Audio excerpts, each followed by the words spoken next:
Parents, welcome back to day 4 of 9 day challenge to woke up in the Brahma Muhurta. और आज मेरी सुबह की शुरुआत हो गई थी 3:30 बजे। उसके बाद मैं थोड़ा बाहर आई, मैंने थोड़े बाहर के नज़ारे लिए, गर्म पानी पिया क्योंकि हमारे शरीर में हो जाती है डिहाइड्रेशन। हम रात में बिल्कुल पानी नहीं पीते हैं। उसके बाद हम अपनी पढ़ाई को कर देंगे शुरू। इट्स अराउंड 3:39 AM जब मैं अपनी पढ़ाई को शुरू करने जा रही हूँ। मैं teaching aspirant currently preparing for RPSC first grade, DTPLSB, TGT, PGT and BPSC 4.0।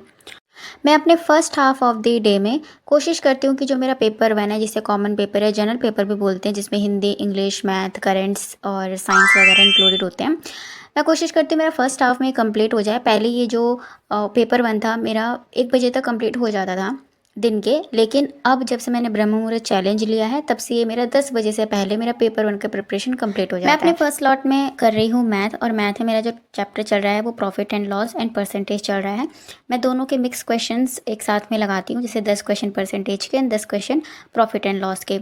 तो आज मैंने ज़्यादातर क्वेश्चन प्रॉफिट एंड लॉस के ही लगाए हैं और 10 क्वेश्चन सिर्फ परसेंटेज के लगाए हैं, क्योंकि परसेंटेज के क्वेश्चन मुझे आ गए हैं तो मैं उसमें अब थोड़ा कम टाइम दे रही हूँ। बट प्रॉफिट एंड लॉस में मुझे प्रॉब्लम है तो मैं उसमें भी ज़्यादा टाइम दे रही हूँ, क्योंकि मुझे प्रॉफिट एंड लॉस के लिए क्लासेस भी देखनी पड़ रही हैं जिस बीच बीच में, जब मैं कुछ कॉन्सेप्ट भूल जा रही हूँ।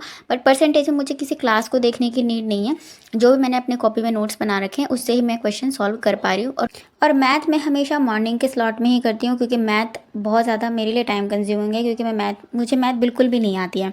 बिल्कुल जिसे कहते हैं ना नेव, जिसे कुछ भी नहीं पता मैथ का, मेरा वो हाल है। बस मैंने क्लास सिलेबस के हिसाब से अपनी क्लासेस को लिया है, और मैंने मैथ के लिए आदित्य रंजन सर का पेड कोर्स लिया है लाइफ टाइम वाला, तो उससे ही मैंने क्लासेस सारी ली हैं। सारी नहीं ली है, जो भी DTPLSB के टॉपिक के अकॉर्डिंग जो रिक्वायरमेंट है उसके अकॉर्डिंग मैंने अपने सिलेबस को कंप्लीट किया है। और अभी जस्ट मैं रिवीजन फेज पे मैंने स्टार्ट किया, तो मेरे को 3 से 4 घंटे भी लग जाते हैं कम से कम 20 से 30 क्वेश्चंस लगाने में, जो कि बहुत ज़्यादा टाइम कंज्यूमिंग है मेरे लिए। बहुत सारे स्टूडेंट ऐसे भी होंगे जिनका 2 घंटे के अंदर वो पूरे 200 क्वेश्चंस भी लगा लेते हैं, 100 क्वेश्चन सॉल्व कर लेते हैं, लेकिन एज अ बिगिनर मेरे लिए ये पॉसिबल अभी नहीं है। बट धीरे धीरे उसमें हमारी स्पीड आ जाएगी, लेकिन हम कोशिश करेंगे, हम मेहनत पूरी करेंगे कि हमसे क्वेश्चन बनने लगे। हम सिलेबस के किसी पोर्शन को स्किप करके एग्ज़ाम देने जाएं, ये पॉसिबल नहीं है कि फिर हमारा पेपर निकल जाए, क्योंकि अगर आपको पेपर क्लियर करना है तो आपको सिलेबस से गो थ्रू होना ही पड़ेगा। अगर आप 100% नहीं कवर कर सकते तो आप कम से कम 80% करो, अगर 80% नहीं कर सकते तो 50% करो, लेकिन करना है। आप सोचो कि आप पूरा स्किप करके चले जाओ तो ये मतलब आपसे बहुत बड़े बड़े धुरंधर बैठे हैं, सीट्स एक ही होती हैं और आपको उसी में ही अपनी बाजी मारनी होती है। तो अपना बेस्ट टू बेस्ट देना। हमें जो चीज़ हमें नहीं आती है उसको सीख के अप्लाई करना है, जो चीज़ हमें आती है उसको बार बार रिवीजन करना है, ताकि उसमें गलती की गुंजाइश कम हो जाए, एक्यूरेसी हमारी बढ़ जाए। आफ्टर मैथ मैं साइंस की क्लास ले रही हूँ। साइंस से मेरा कल बायोलॉजी का जो 21 डेज़ मैराथन थी बायोलॉजी की, वो फिनिश हो चुकी है, और आज मैंने फिजिक्स स्टार्ट कर दिया है। और आज का जो फर्स्ट चैप्टर था वो था यूनिट एंड मेजरमेंट, और आज मैंने एक ही चैप्टर की 2 टीचर से क्लास ली है, राधिका मैम से भी ली है और पुष्पेंद्र सर से ली है। इसलिए साइंस में आज मुझे बहुत ज़्यादा टाइम लग गया।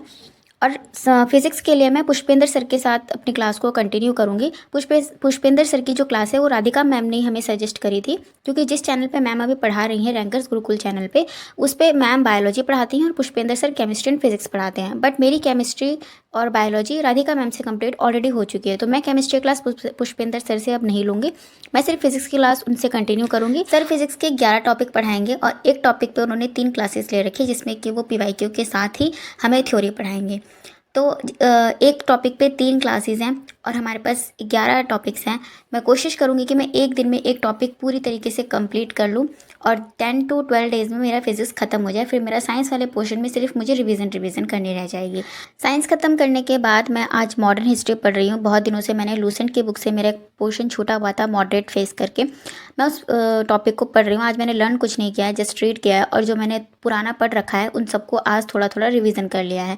आज मैंने राजस्थान हिस्ट्री नहीं पढ़ी है गाइड बुक से, क्योंकि वो बहुत ज़्यादा मुझे बोरिंग और बहुत ज़्यादा लेंथी भी लग रहा है।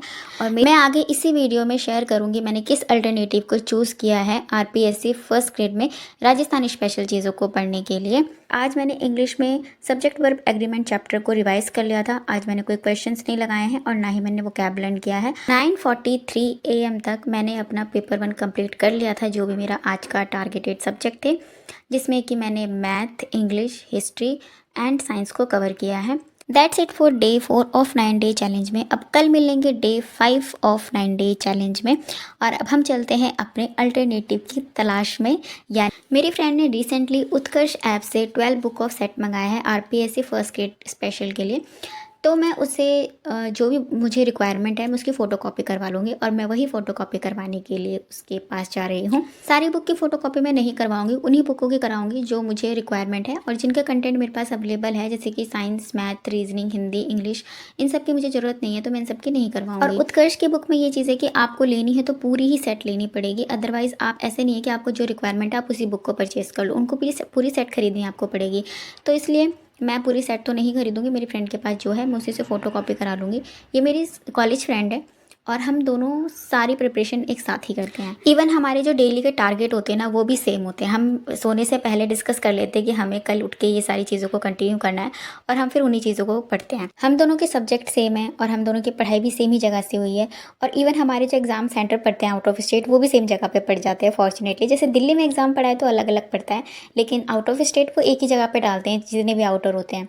तो फिर इसलिए हम जब भी जाते हैं कहीं पेपर देने तो हम साथ में जाते हैं। जैसे बिहार का, स्टेट का देने गए थे, हम दोनों का साथ में ही सेंटर पड़ा था। लाइफ में एक अच्छा फ्रेंड होना भी ना किसी ब्लेसिंग से कम नहीं है, क्योंकि आप हमेशा मोटिवेट नहीं रहते हो, आपको हमेशा सब कुछ प्लीजिंग मोमेंट नहीं रहता है आपकी लाइफ में। बहुत टाइम पे ऐसा होता है कि आपको समझ नहीं आता आपको क्या करना है, फैमिली भी ऐसा लगता है कि दुश्मन बन चुकी है, लेकिन उस टाइम पे जो फ्रेंड्स हैं ना इतना मोटिवेट कर देते हैं, इतनी अच्छी अच्छी बातें बताते हैं, तो लगता ही नहीं कि परेशानी कुछ थी भी, ऐसा लगता है ये तो it's a part of life है। वो फोटोकॉपी जिसको कि मैं करवाने गई थी, ये उत्कर्ष की बुक है, उन्होंने 12 बुक अपनी लॉन्च करी है first grade RPSC first grade के लिए। ये 12 बुक हैं उनकी। इतिहास, राजस्थान का भूगोल, मानसिक योग्यता, गणित, सांख्यिकी, हिंदी, अंग्रेजी, विज्ञान, समसामयिकी यानी कि करंट अफेयर्स, भारत राजनीति, शैक्षिक प्रबंधन, राजस्थान इतिहास और राजस्थान कला एवं संस्कृति। तो इसमें से मैंने भारत का इतिहास ये करवाया है, गणित नहीं करवाया शायद। मैंने 7 बुकों का करवाया है, और हिंदी बिल्कुल नहीं कराया, अंग्रेजी भी नहीं कराया, विज्ञान भी नहीं कराया, इतना तो मुझे ध्यान है बट बस। और समसामयिकी पता नहीं, याद नहीं है करवाया कि नहीं करवाया। और ये 2 तीनों चारों करवाई, ये सारी बुकें करवाई हैं मैंने। हाँ 7 बुक्स करवाई है ना, 4 इधर है, 5 6 7 करंट अफेयर्स मैंने नहीं करवाई है। ये पहला आ जाता है हमारा भारत का इतिहास। ये मैंने मतलब ये छोटी छोटी पतली पतली बुक्स थी, 12 बुक का सेट था। मैंने इनकी फ़ोटोकॉपी करवा के ये मुझे पूरी फ़ोटोकॉपी 330 रुपीज़ की पड़ी है विद बाइंडिंग।